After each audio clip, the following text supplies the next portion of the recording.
Welcome to our channel. Today we how to configure Stripe for online payments, detailed guide step by step clearly. Start by visiting the Stripe website at stripe.com. Click on the Start Now or Sign Up button to create your account.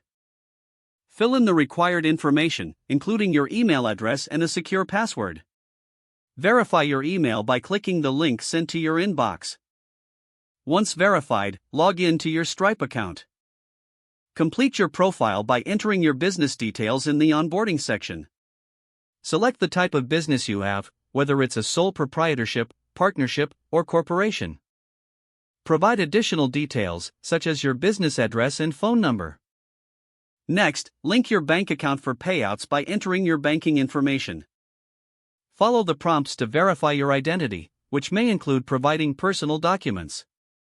Now, navigate to the Developers tab in the menu.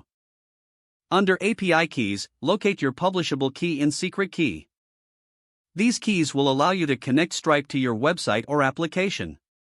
Copy these keys and store them securely for future use. If you're using a website builder or e-commerce platform, look for the Stripe integration option. Follow the specific instructions for that platform to integrate Stripe using the API keys. For a custom website, implement Stripe's API by using libraries suitable for your programming language. You can find these libraries in the Stripe documentation under Getting Started. After integration, ensure that your checkout process works smoothly and all features are functional.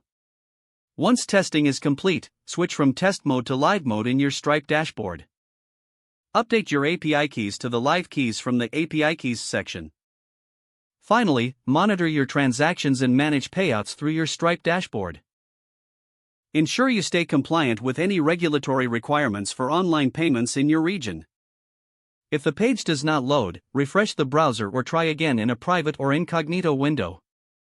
Make sure you are using the correct email address, then retype it carefully to avoid small typos. If your password is not accepted, use the reset option and create a new strong password you can remember. Check your spam folder for verification or security emails, then complete any requested confirmation steps.